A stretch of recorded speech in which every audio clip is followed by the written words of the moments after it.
Hi, I'm Hal Roberts. This is Bridge City News. Here's some of the top stories we've been following. The National Citizens Inquiry into the government's handling of the pandemic continued in Winnipeg. Today we hear testimonies from a scientist and a trucker. We also hear from the Canadian Taxpayers Federation, which is sounding the alarm over demands being made by federal government union negotiators. And a new study by Leger and the U of L says a large number of Albertans are not in favor of a provincial police force. Your nation,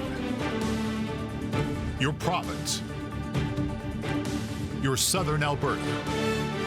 From the heart of Lethbridge, it's Bridge City News with Hal Roberts.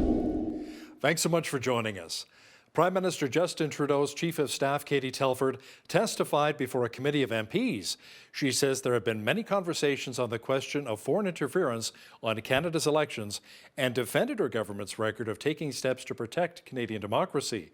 Now, during their appearances before the committee, the head of Canada's spy agency and Foreign Affairs Minister Melanie Joly both told MPs that laws may limit what they can and cannot say. The Conservatives say it's time to end the cover-up by the Trudeau government. The Prime Minister and Liberal MPs have been engaged in a cover-up to obfuscate and to deflect and to hide the truth from Canadians. The question is very simple. What did the Prime Minister know and when did he know it? Because Canadians need to know what actions that the government took about it.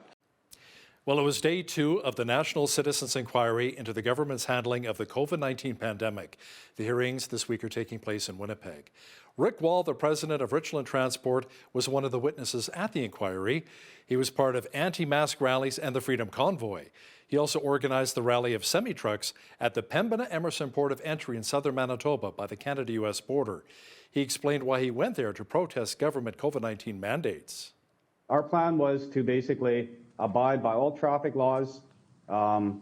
We had no intentions of blocking the road. We just basically wanted to slow traffic down and come up with our flags and signs and show our basically show our dislike with the decision the government had made for truckers at this point. The truck drivers were the heroes throughout the entire duration from when COVID started up to this point. Willing to go where nobody else was going to go. And so they basically went from hero to zero pretty quickly. Natalie Bjorklund-Gordon, a geneticist and epidemiologist who has a PhD in the Department of Biochemistry and Medical Genetics from the University of Manitoba, was also a witness of the inquiry. She says she is semi-retired but still works as a scientist part-time. She explained why she thought the government's approach to the COVID-19 pandemic and lockdowns was not the right one. You cannot eradicate a respiratory virus. At that time, we were told that this was a virus that came out of an animal reservoir. If you have a virus in an animal reservoir that occasionally crosses over to humans, you're not going to be able to eliminate it ever. It's just something you're going to have to live with. And yet they were approaching this response to this virus as if they could eradicate it in the human population. And that made no sense to me either. The hearings will continue on to Saskatoon from April 20th through the 22nd, and then move on to Red Deer April 26th through the 28th, and Bridge City News will be in both cities covering the event. The Canadian Taxpayers Federation is sounding the alarm over recent demands from negotiators for the Public Service Alliance of Canada. Now, according to the Treasury Board of Canada, the union is demanding a 29% wage increase over 3 years for their 97,000 members. But according to the CTF, that's not all. Now, to talk about the union's demands in more detail is the Federal Director of the Canadian Taxpayers Federation, Franco Terrazzano, who joins us once again from Ottawa. Franco, what else is the PSAC asking for? What did you find out following your investigation? We dug up some outrageous benefits that federal government union negotiators are pushing for. One of the benefits they want is taxpayers' money, tax dollars, going into their union-controlled social justice fund. So essentially using tax dollars for their advocacy. That's wrong. They also want about a $17,000 education fund for laid off bureaucrats. Bureaucrats want more money for working past 4 p.m. They want more paid time off, more vacation, and OT paid at double time. But look, if you add up all of these non-wage and wage benefits they're demanding, it could cost taxpayers $9.3 billion over 3 years because they're pushing for up to 47% compensation increases over 3 years. Thanks so much, Franco. That was Franco Terrazzano, Federal Director of the Canadian Taxpayers Federation, joining us from Ottawa. Well, we've been enjoying a few of those April showers here in southwestern Alberta. Jeanette Rocher is now with an early peek at the forecast. Jeanette, the rain clouds should be moving on, however, making way for a beautiful weekend. Yeah, it's shaping up to be a pretty nice weekend, Hal. Lots of sunshine and teen temperatures. We just have to get through this evening when we could see a slight chance of showers, possibly even some flurries, and an overnight low of -3. And looking at the wind chill value, you're going to feel more like -9. Also a risk of an evening thunderstorm tonight. But then look at Saturday. We're looking at mainly sunny skies, high of 13 degrees, and then on Sunday, even warmer. I'll be back later in the show to tell you all about it. Thanks so much, Jeanette. Looking forward to having a barbecue this weekend. Alberta Premier Daniel Smith announced the creation of the Premier's Council on Multiculturalism. It'll provide advice to government officials to ensure that our province will be more welcoming to everyone. The new council will advise on ways to best support and promote cultural diversity, social inclusion, and educational exchanges. The establishment of this specialized council is the best way to ensure that we can tackle issues head-on through dialogue and achieve meaningful progress. And I expect the advice from the Premier's Council on Multiculturalism to help our government fulfill our commitment to build a province where everyone feels they belong and where a person's culture, language, and religion is valued and respected. Now, the Alberta NDP was not impressed with the Premier's announcement, saying Daniel Smith has failed cultural communities in Alberta, and the late establishment of a council in the weeks before an election won't conceal those years of failure. Another week of adjournments took place at the Lethbridge courthouse earlier today for the parents involved in the sexual assault case of a baby girl. Neither of the accused, who cannot be named due to a publication ban, made an appearance over CCTV footage. Defense lawyers for the parents both requested to have the matters be adjourned until next month for further discussions and to seek a resolution with the prosecution. The father's case will be back in court on May the 5th, and the mother's case returns on May the 12th. A new poll has found that the majority of our rural Albertans are not in favor of implementing a provincial police force. The study was conducted by Leger and sponsored by the University of Lethbridge's Prentice Institute for Global Population and Economy, along with the rural municipalities of Alberta. Some 1,470 participants completed the survey. Paul McLaughlin, the president of the Rural Municipalities of Alberta, is a vocal opponent of the idea of a provincial police force. We asked him if he thinks the province would be moving forward with the new police force while ditching the RCMP. I think it's a lot simpler to put more boots on the ground to solve those root causes, and maybe that's why this government's going down that path. But two of the mandate letters actually speak specifically, and one actually very specifically says that they should move down the road to the Alberta Provincial Police Force. We have constantly been saying that this is not a great idea. It's not supported, and actually the survey we've undertaken say it's not supportive. I've actually talked to strategists that have been working with the UCP, and they say they do not understand why they're going down this path. It doesn't resonate locally. It doesn't resonate with rural Albertans. Around 54% of respondents disagreed with the idea of Alberta having its own police service. Only 23% of respondents agreed that Alberta should have the potential new police force. Government officials haven't made a final decision as to whether or not a provincial police force in Alberta will be established. Nearly $4 million will be given to the University of Lethbridge to help expand enrollment capacity in various programs. The money is part of Budget 2023, and the three areas which will receive some of the funding include Bachelor of Nursing, Computer Science, and Data Science. President of the U of L, Mike Mann, says all of these programs are in high demand, so having the extra investments will help students have better access to post-secondary studies. There's no question that Alberta needs a growing workforce to support the growing nature of Alberta. We're back on the population growth side of things in Alberta, and so being able to have more people go into post-secondary so that they can, get good jobs and have opportunities to contribute to the economy and to our communities, I think is really important. With the three programs, a total of 192 more seats will be added so more students have access to the education they desire. Well, it appears as though golf season is officially underway here in our city. Staff at Henderson Lake Golf Course say members are excited to finally be back out on the green and tee up for what's expected to be an exciting golf season ahead. An official with the course says the green conditions are up to par and they anticipate seeing many people playing on the course.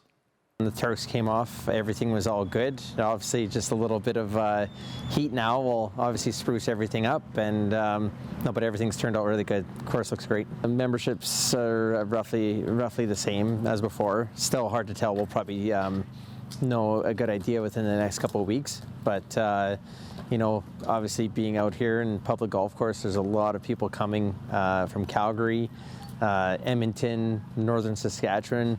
Obviously their golf seasons don't start for a little bit, so yeah, we're just getting a lot of green fee play too from you know, everywhere. Memberships can be purchased at the course directly. Unique structures of cans have been built, and all for a great cause here in our city.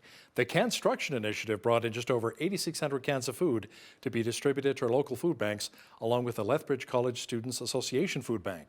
The estimated value of the food donations added up to around $28,000. Video journalist Micah Quinn chatted with staff from the Lethbridge Canstruction Group about the event's uniquely crafted formations. We've been doing it in Lethbridge for just over 10 years now. James Walsh, the chair of the Lethbridge Canstruction Board, says the goal of the event is to raise awareness for hunger and to bring attention to local food banks. A total of 6 teams from around Lethbridge started to build their canned monuments at the beginning of March in the Centre Village Mall, and each structure stayed in place for just 1 month. One of the new teams that we had this year, Thermax, they did the high-level bridge. They did a really good job. When they first came to us, they were like, well, it's our first year, we want to do a bridge. And we're like, that's pretty challenging. You know, like we've been doing it for years, and you kind of know like what's easier and what's kind of challenging. So we were concerned, but they actually use magnets on their cans and between each cans to help, you know, keep it supported. And their design turned out awesome. At the end of the event, each team took part in a teardown of the cans, along with members from each food bank. Mac Nickel, the executive director of the Lethbridge Food Bank, told us how this donation will help out his organization. We ended up with 4,000 pounds worth of food, which really goes a long way for us.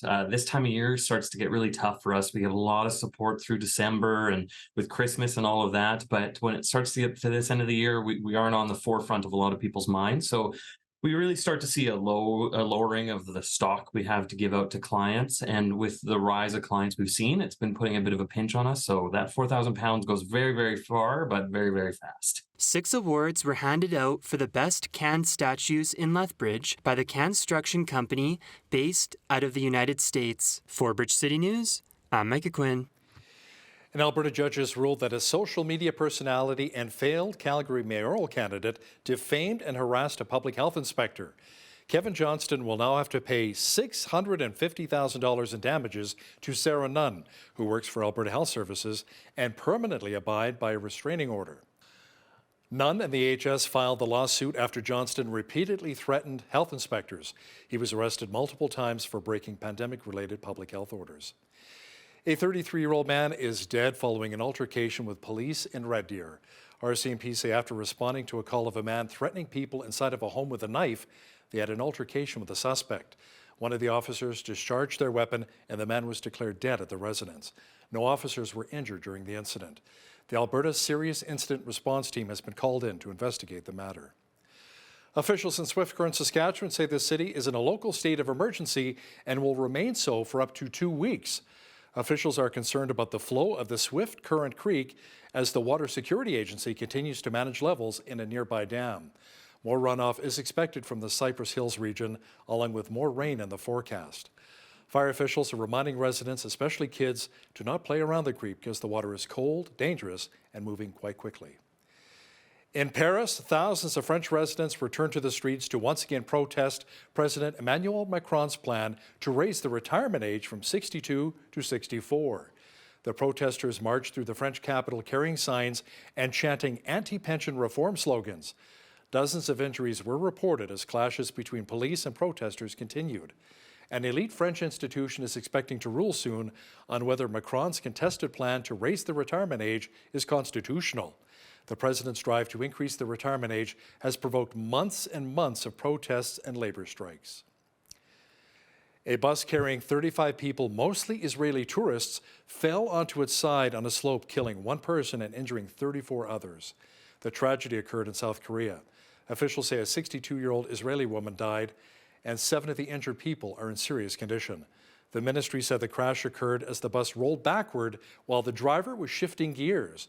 The exact cause of the crash is still under investigation. Well, we had some light showers and a slightly cooler temperature here today in Lethbridge, but fortunately, a fairly nice weekend is shaping up. Full weather details are coming up.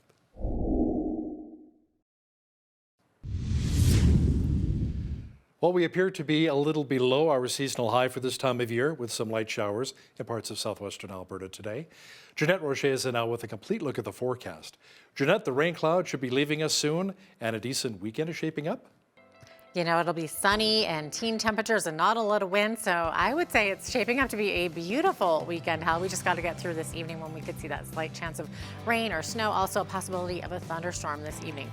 Then we're into Saturday, high of 13 degrees. Look at that temperature on Sunday, sunny and 16, high of 9 on Monday, down to 8 on Tuesday, and then back up to the double digits for Wednesday, high of 10 degrees, and then back down to 9 degrees for Thursday. So we're kind of sitting in that average range for this time of year. So average high is 13, average low -1. 26 was our high temperature on this day back in 1963. And in 1986, we were sitting at -12. 6:41, that's when the sun rose this morning. Sunset this evening at 8:23. We were well on our way, getting close to the 14-hour mark. Loving it. Okay, over on the west coast tomorrow, looking at a high of 9 degrees. Victoria looking at a 60% chance of late morning showers, a 30K wind there. Also showers beginning in the afternoon in Vancouver, high of 11. After chance of showers and possibly flurries overnight in both Edmonton and Calgary. Tomorrow, beautiful sunny day across Edmonton and Calgary. 14 a high in Edmonton, 12 degrees in Calgary. Calgary could also see a chance of a thunderstorm this evening. Looking to Saskatoon, looking at a 30% chance of afternoon showers, 14 a high there, 11 a high in Regina. Also could see some showers, mainly cloudy tomorrow in Winnipeg. Winnipeg also a bit windy, looking at 30 to 50K winds and a high of 5 degrees. As we look to the middle part of the country, Toronto looking at a high of 22 degrees. Could be a little bit cooler by Lake Ontario, but mainly sunny skies. Sunshine as well in Ottawa, 23 a high. The Humidex in Ottawa sitting at 25. 23 for a high in Montreal under beautiful sunny skies. Also that UV index of 8, which is very high, which is sunscreen time. 18 for a high in Fredericton with mainly sunny skies. Lots of sunshine all across the Maritimes tomorrow.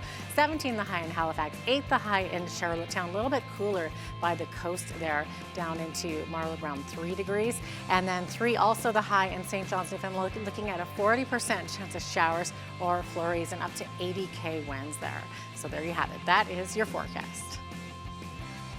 Today's weather report is brought to you by Ridge Utilities, providing competitive rates for electricity, natural gas, and internet, while investing back in communities across southern Alberta.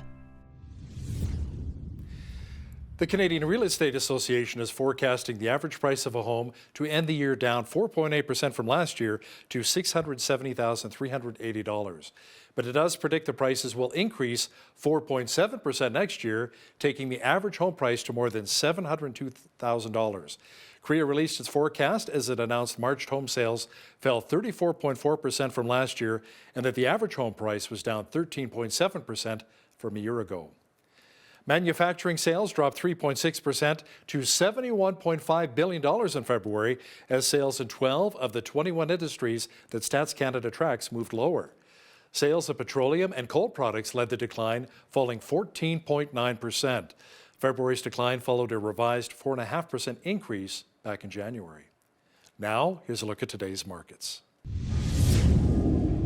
The TSX was up 15 points on the day to finish at 20,579.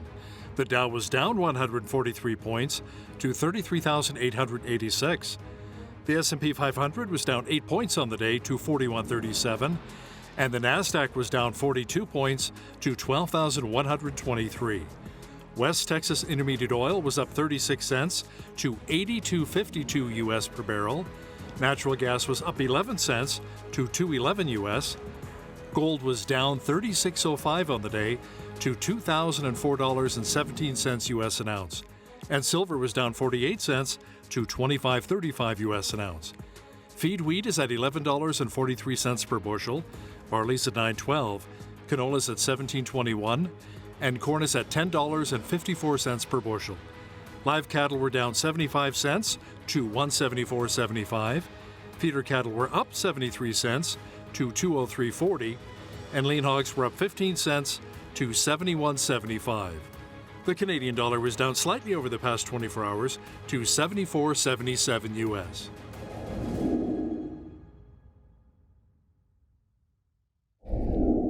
Recapping one of our top stories, Prime Minister Justin Trudeau's Chief of Staff, Katie Telford, testified before a committee of MPs. She says there have been many conversations on the question of foreign interference on Canada's elections and defended the government's record of taking steps to protect Canadian democracy. During their appearances before the committee, the head of Canada's spy agency and Foreign Affairs Minister Melanie Joly both told MPs that laws limit what they can and cannot say. The Conservatives, meanwhile, say it's time to end the cover-up by the Trudeau government. Alberta NDP candidate Nicole Goering recently put forth a motion opposing an educational voucher system in Alberta. BCN's Jeanette Rocher chats with Goering about the motion. And BCN's Michael Clausen chats with Executive Director of Alberta Parents Union, Jeff Park, about the merits of having different educational options for kids here in our province. Listen, if you see news happening in your community, be sure to send us an email at info@bridgecitynews.ca. We'd love to hear from you.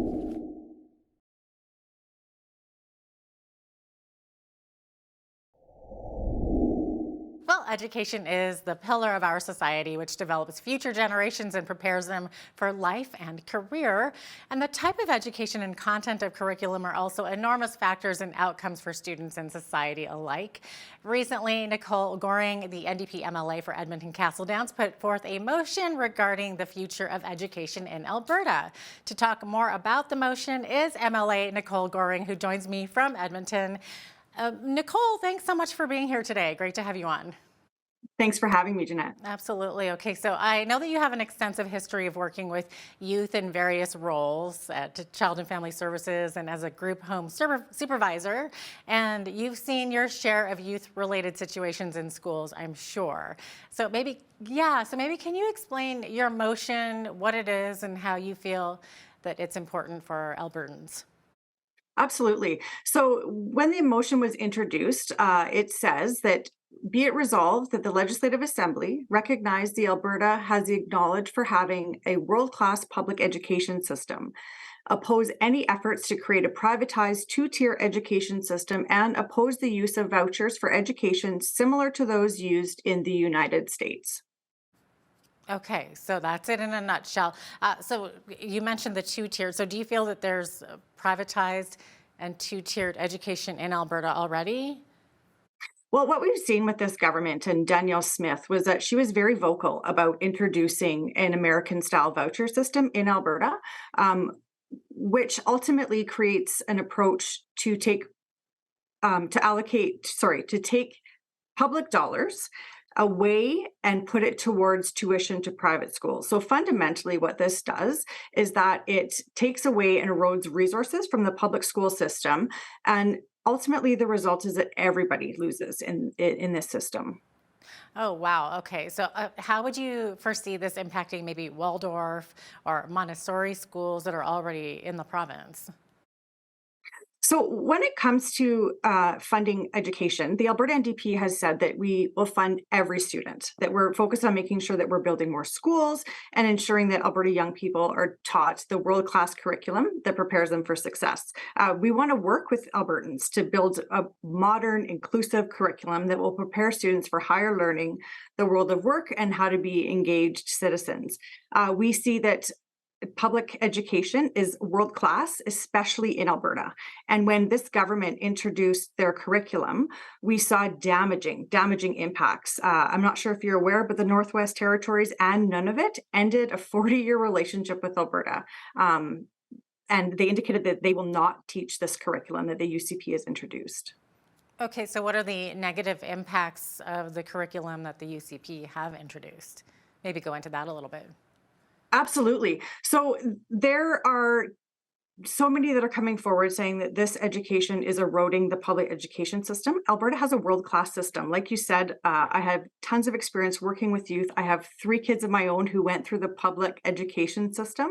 And The Alberta NDP want to make sure that our public education system is funded and that we have the supports required for teachers, for families, for students to make sure that they're successful going forward. Okay, and as your motion points out, Alberta already ranks high on the world stage, right? So do you think that the existing system needs to be changed to achieve an even higher ranking? Well, I think that that's a great question. I know that a lot of work has been done towards the curriculum, and that what we're committed to doing is building a modern, inclusive curriculum.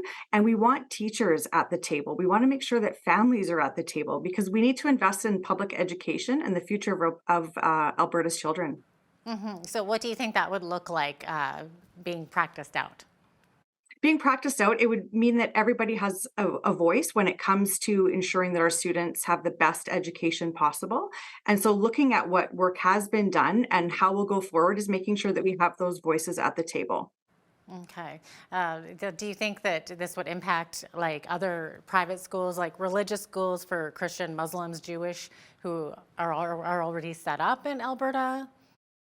I think that when we're looking at the schools that are already set up, we'll continue to work with them and to have their voice as part of the conversation. I know that there's some great work happening all across the province, and we're not looking to exclude anybody. We want to make sure that we're fully funding students and the teachers that are required to make sure that the education is delivered. There are a lot of people that are very much for the voucher system that you were speaking of. I know like European nations have had great success with school vouchers, and so does the US. And from research that we've done, the US actually ranks behind European nations with school systems vouchers. But do you think that this is not a good option for Alberta to pursue? Like, why would it be bad, in your opinion? In November, Alberta Public School Boards voted overwhelmingly against Danielle Smith's American-style voucher system, with divisions serving 95.5% of students voting against it. So Albertans are saying very clearly that they do not support this American-style voucher system. That's interesting. Okay, so if schools and students in Europe have had good success with that system, do you think that there's no value for Alberta to maybe research and investigate if it could provide a better outcome for Alberta students? At this point, I'm not really familiar with the assessment of out of jurisdiction, but I think that when it comes to providing world-class education, that those conversations definitely could happen, and that we're open to making sure that students have the best access to a strong world-class Alberta education as possible. Yeah, definitely. I'm sure with your extensive work with youth and with school counselors, and I believe you created a mediation. Was it a manual between school counselors and police? So what have you seen in your experience in terms of the school system and student success? I think the best thing is that we're having those conversations. And so when it comes to a student learning, having those conversations and everybody at the table, the school staff, the support staff within that school, and the caregivers that are providing the supports to the students, and really making sure that they have voice when it comes to a child's education. Yeah, definitely. So, Nicole, where does your motion sit right now? I know you brought it forth in the last session. Yeah, so unfortunately, it died on the order paper because we adjourned. It's no longer up for debate. Are you planning to, I guess, put it forward again or Well, I revise mean, it? it would depend on who is government. Should we make government going forward? There isn't a need for it to come forward. We would be focused on making sure that we are investing in public education and the future of Alberta's children with the Alberta NDP.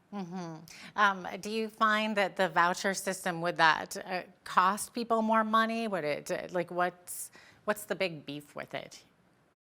Ultimately, it takes funding away from public education. It funnels it into the private sector, and it ultimately erodes the public education system that we have in Alberta that is incredible. Thank you, Nicole Goering, for joining us today. So great to have you on. Thank you. That was Nicole Goering, MLA for Edmonton Castle Downs, and she joined us from her office in Edmonton. Last fall, and then again in this final sitting of the Alberta Legislature, NDP MLA Nicole Goering of Edmonton Castle Downs introduced a motion to oppose any efforts to create a privatized two-tier education system in Alberta. Her motion is designed to even oppose the use of vouchers for education. Now, some parents have their own opinions on this matter, but to share the parental concerns from Alberta, we have Jeff Park, the Executive Director of the Alberta Parents Union, joining us. Jeff Park, welcome back to Bridge City News. Thank you so much, Michael. It's great to have you on. Jeff, can you explain why this motion is so concerning to many Alberta parents? Absolutely. Look, the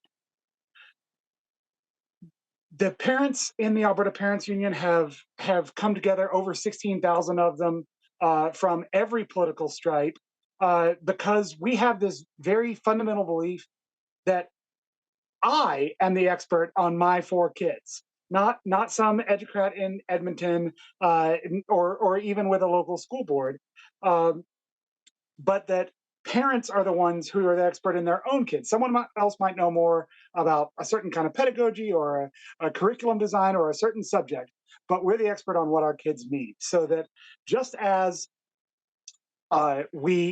nutrition can be a very complicated topic, we still trust families to make their own decisions about which grocery store they shop at and what they buy when they go there.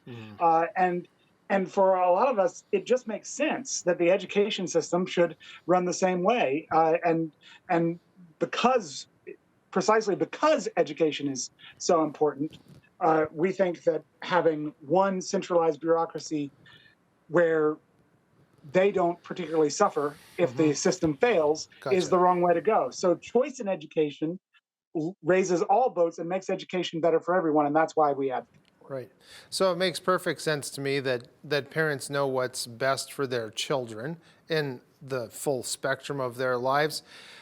Apart from this, or maybe in addition to this, what do you see, or what's the feedback as to the most felt need of your members?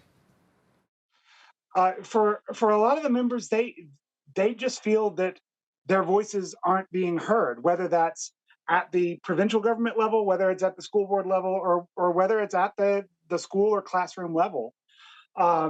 They find that the system has gotten so big and so bureaucratized and so distant from a regular parent that a regular parent has trouble making their voices heard. And a lot of the advocacy groups that are supposed to stand in for parents have compromised that role. So that's why we launched just May 12th of 2022. We're a pretty new organization, but why we've attracted so many parents so quickly is because a lot of parents just struggle to be heard and want us to help, and they do struggle to get reliable information from a lot of the people in the system who have more of a vested interest in what information they allow parents to have. There's obviously got to be some myths here in Canada that are against the choice in education. Can you share some of those myths with us? Sure. Well, one is well, 2 of them, I suppose, are right there in Ms. Gehring's motion. The idea that it's American, that choice in education is American style. We've talked about how that's the absolute opposite of the truth.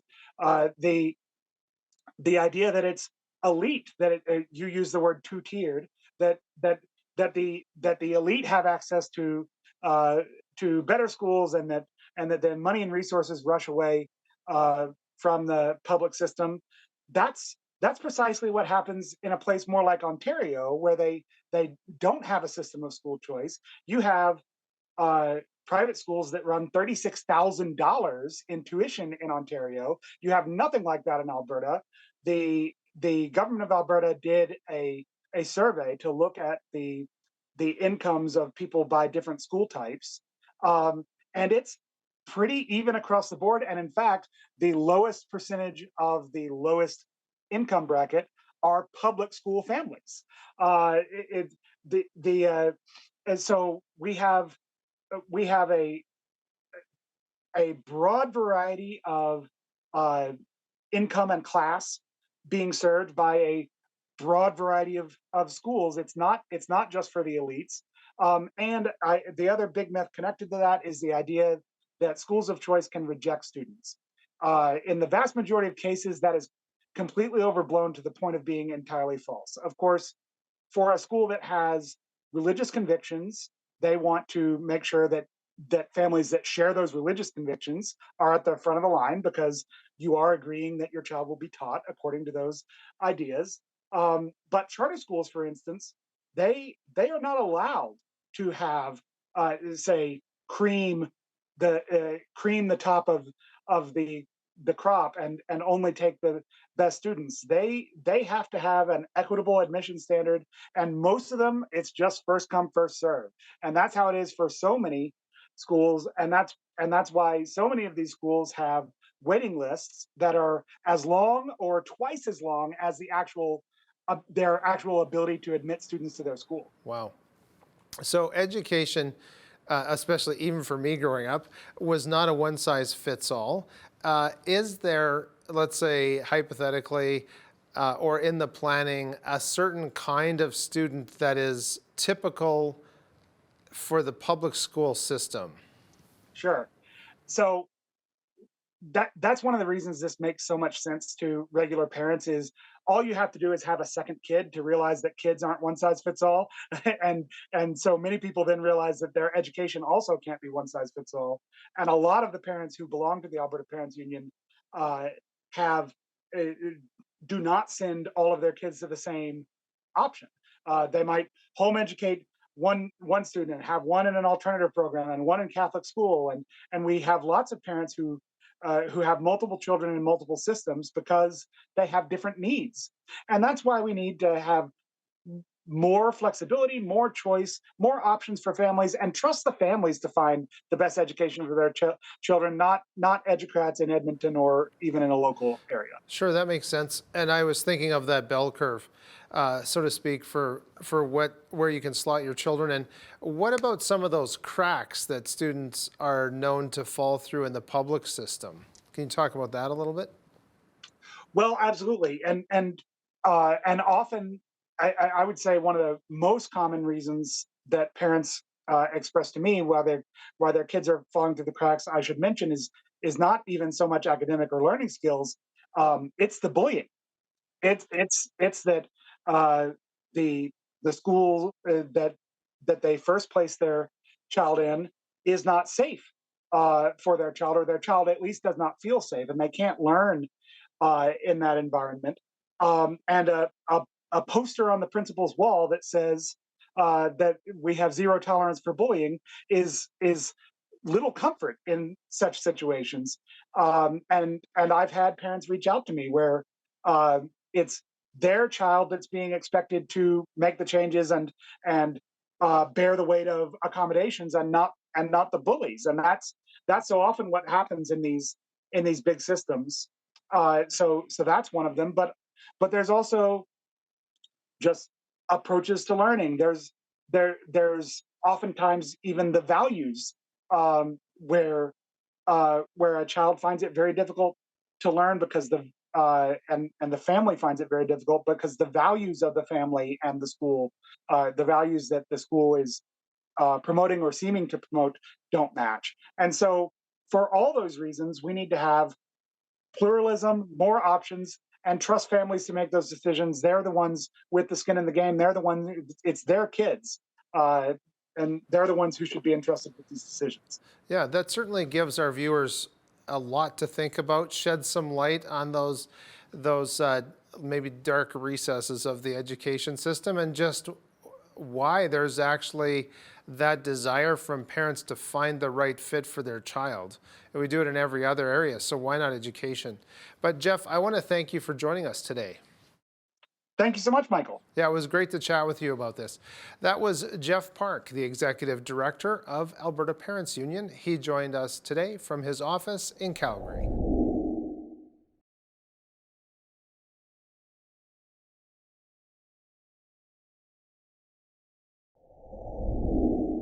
As with many other Alberta towns and cities, Lethbridge's economy is growing and new businesses are popping up daily, even weekly, in 2023.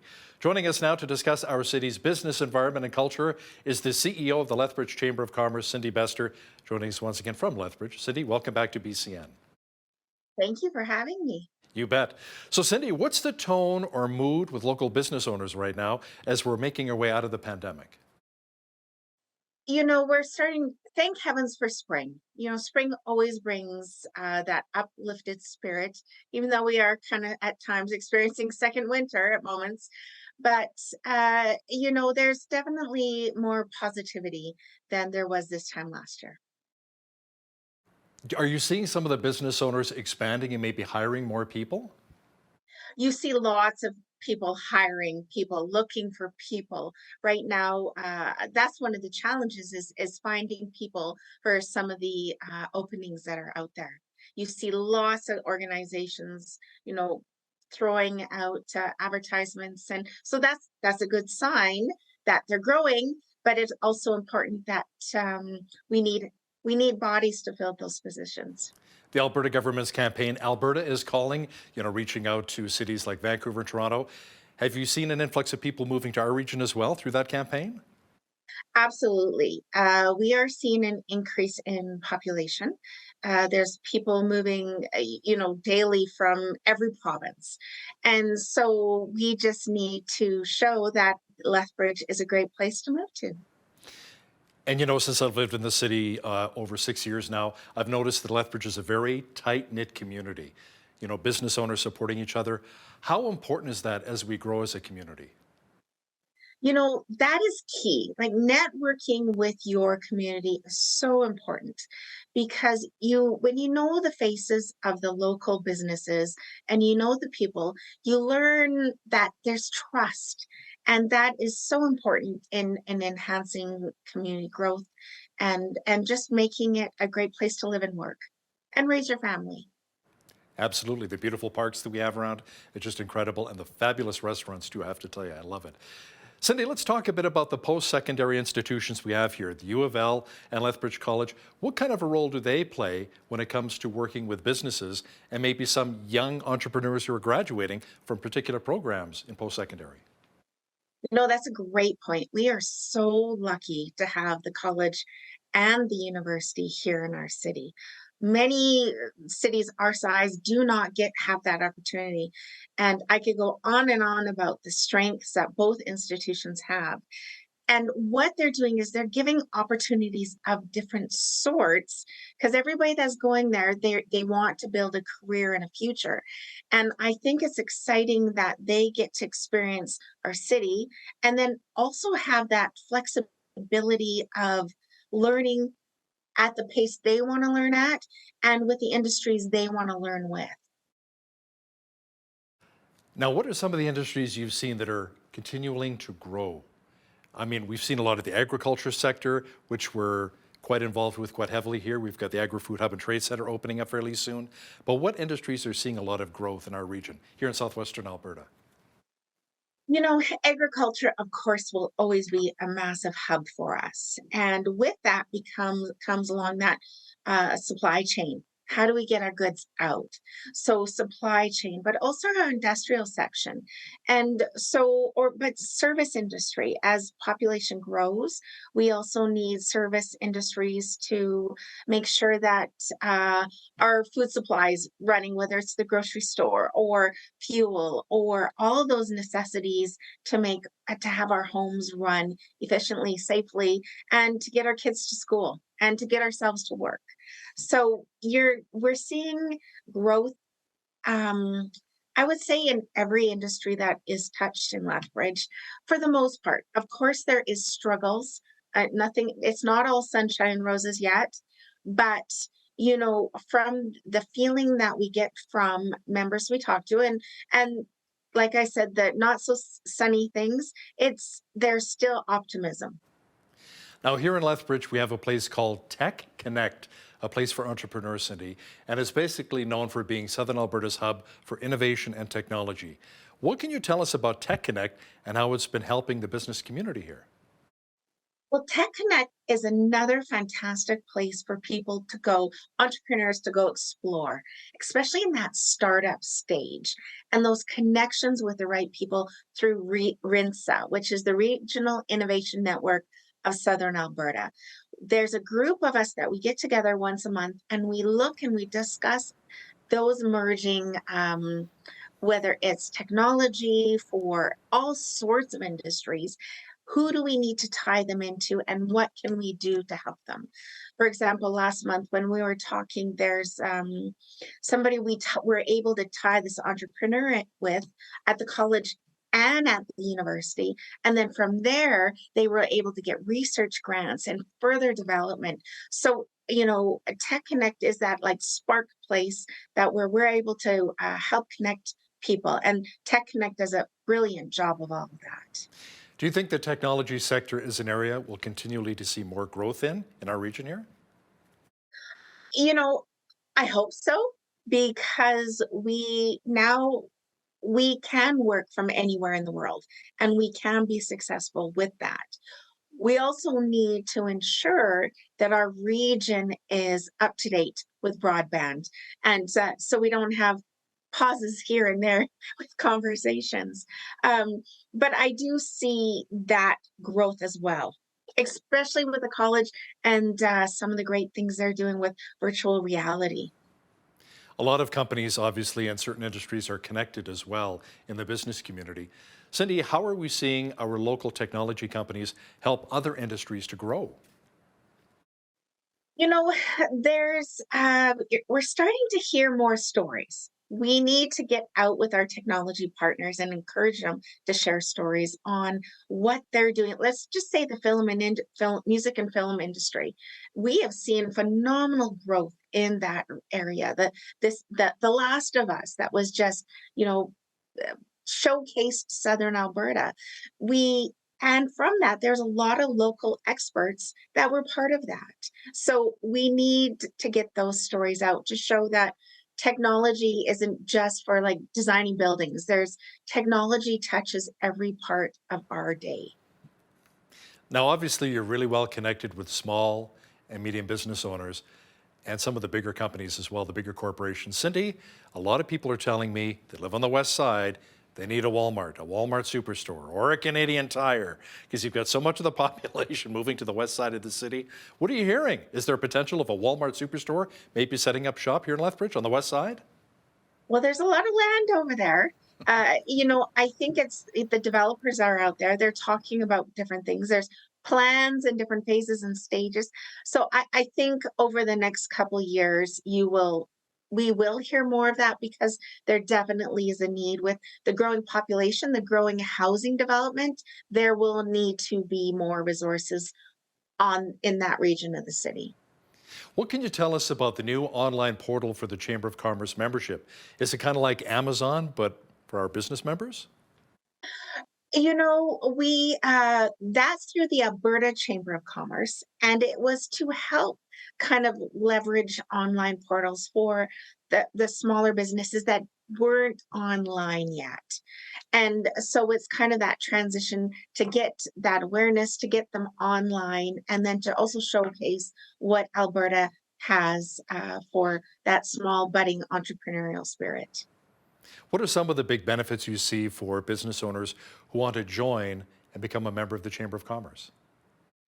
That's a great question. You know, I kind of talked a little bit earlier about that networking piece, but also networking is important just so we know we aren't alone out there in our business community. We do have our Young Business Professional Committee that this year we're pairing mentors with mentees, and that has just been working out wonderfully. It's exciting for the mentees to see, you know, where their careers can grow, but as a mentor, it's also it revives that enthusiasm for the business community. The other thing is, you know, we do a lot of work with municipal, provincial, and federal government. Most of my day is looking at policies and budgets and things like that that really affect business, and it also how it affects that partnership between public and private, and getting involved in that and understanding the role that chambers of commerce play across the country, North America, and the world. It's quite, I love that kind of business, so it's exciting. Cindy, are there some chamber success stories you can share with us, and maybe specifically some Indigenous business owners who are really thriving right now in our community? You know, one of our Advanced Ag is one that kind of comes off the top of my head. You know, Ashley Daycheap actually sits on our board of directors at the chamber, and the success that they've seen, and what excites me about their organization is that power of entrepreneurism, but also generational ownership, which I, of course, am a part of myself. But it also shows the power of the college and the power of the university. So it's just that great union of local, what we have behind our thriving entrepreneurs, and the success of our generations of our region. Let's circle back to the Agri-Food Hub and Trade Centre, a massive development. It's going to bring a lot of business our way. What do you see as some of the biggest benefits of this Agri-Food Hub and Trade Centre? And what's some of the feedback from organizations outside of the city and their thoughts on this massive new centre that's being developed? You know, I think, location. It's a beautiful location, right? Right by Henderson Park, right by Nikiuko. Like it shows kind of that area, but then just to the east of it, it also shows that farm, like those ties to agriculture still, so the location of it's wonderful. I think it's with all the new technology, we've talked a lot about technology today, the technological advancements, to be able to host hundreds of people, thousands of people in one building. I think that's going to be a real draw to showcase where our strengths are to bring draws from Ontario, from Eastern Canada, Western Canada, North America, South America, everywhere. So I think it's quite exciting for our region. So we talked about some of our strengths. What about some of our weaknesses, things that we really need to work on as a community to entice more business owners to set up shop in Lethbridge? What needs to improve? That's the question of the day right now, isn't it? Especially with provincial budget just being released, elections on the horizon. I think we need to just get together as a community again and realize that we are from Lethbridge, that we are all Albertans, and just that working together as a team. I think that's really important.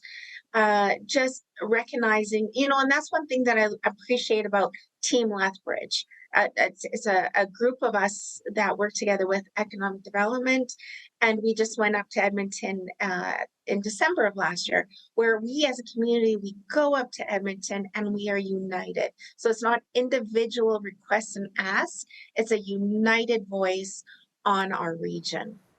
Cindy, can you talk about how various levels of government have really been a help in creating a more positive climate for business growth in our city? It seems like we're starting to roll again. The engines are starting to fire again. And with that, I think we're starting to evaluate what we need for future growth, and not just kind of in what we need to stabilize things in the moment, so to speak. So, we've got, our mayor and council who are, they're out there, they're working hard for our city.